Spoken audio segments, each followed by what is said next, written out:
So I'm making an eggnog cheesecake based on a recipe I saw online. I have Key Food eggnog right here. I actually like to taste it at Malibu rum and cream cheese, nutmeg. This butter is for the crust that I actually have to make, and got the eggs, white sugar, and I also have to add flour to this, so we gotta get that out of the cabinet. Instructions call for 1/3 cup of butter, so I'm probably going to use this much because I'm making a larger pie than usual. It was frozen, so I have to melt it first.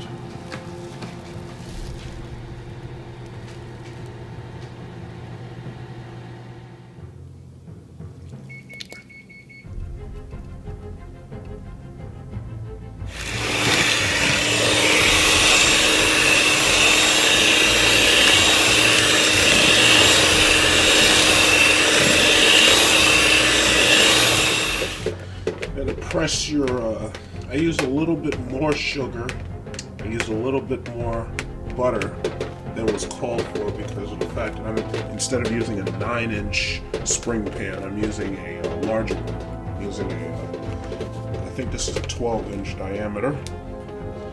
See, because I'm making for a large family, so because of that, you gotta go a little bit higher, do things to taste, you know? Press that crust in there.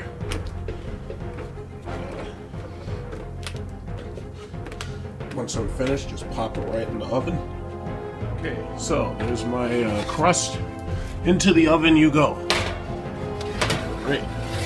And you're supposed to let it bake the crust in for the allotted time that you see in the instructions that I provide.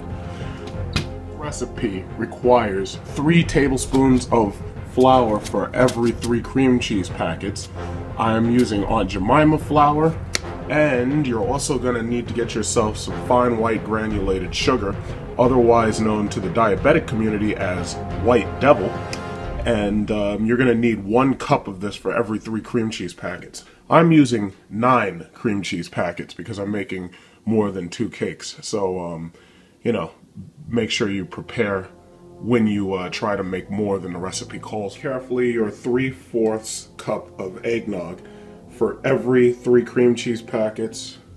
So because I'm using 9 cream cheese packets, I've tripled that. The last thing you have to do is pour in your eggs. You're supposed to use 3 eggs. I'm sorry, you're supposed to use 2 eggs for each 3 cream cheese packets, but because I'm using 9, I have 6 eggs. And then all you got to do next, maybe you stir it a little and then you beat the hell out of it until it's a creamy pure. Now you're going to want to beat it even more, because the more you beat it, it gets softer, especially when you pour it into the pie crust. So the more you beat it, the smoother it's going to be. It starts out pretty thick, but as long as you beat this stuff for about 5 minutes, all that chunky cheese and all those eggs and everything that you put in here, all that flour, all that sugar, all of it gets mixed in pretty well. So you gotta, again, the secret to doing this is the longer you beat it, the better. I may even beat this stuff a good 8 or 9 minutes, maybe even 10. But the smoother it'll get, the more you beat it. Actually follow the instructions, and this is what you'll get. The clumps at the top were formed by the spoons coming out of it, because let me tell you something, I've already tasted a little bit of this batter when I pulled the blender spoons out. My god, this stuff tastes fantastic. Now, while your first instinct might be to go longer with the rum or possibly more with the sugar, I would suggest you don't do it. If you do it almost as the instructions dictate without adding too much of your own stuff to it, it'll taste fantastic. Now, the one thing that I had considered was I actually have 2 types of eggnog. I have one regular eggnog like I showed, and then I also have a pumpkin eggnog that I saw that I tested out. And it does have a very pumpkinish taste to it. The next time I do this, I may try to use the pumpkin eggnog and just see if it comes out differently. Christmas is right around the corner, so I've got plenty of time to bake. So I'm just going to pour this. Look at that thick goodness. Look at that. Pour some of this. I'm going to smooth it out with a spoon, but right now, you know, I've got one hand on camera.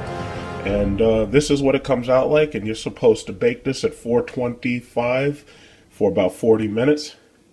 So I'm gonna smooth it out and then I'm gonna put it in the oven, but it looks and tastes fantastic.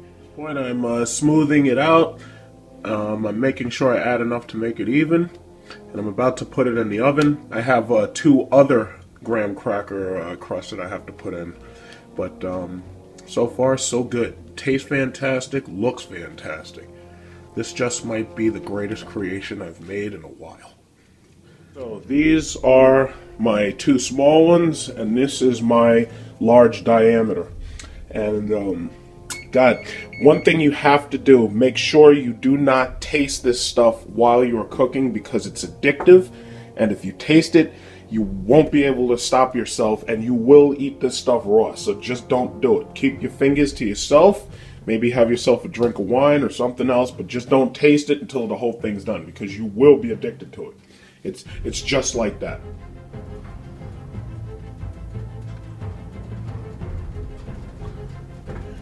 Wow, it's a whole lot of cheesecake. And this is the finished product. Slightly browned on the top. The recipe calls for 40 something minutes. With the last 2 that I have, I'm going to reduce the amount of cooking time so that I can just keep them light. But then again, if you throw whipped cream on them, which will definitely help the flavor with even more sugar, then it won't really matter, because some people actually like it a little bit browned. But I'm definitely going to keep these lighter. So that's it. Eggnog cheesecake, and you know, stay tuned for the next one.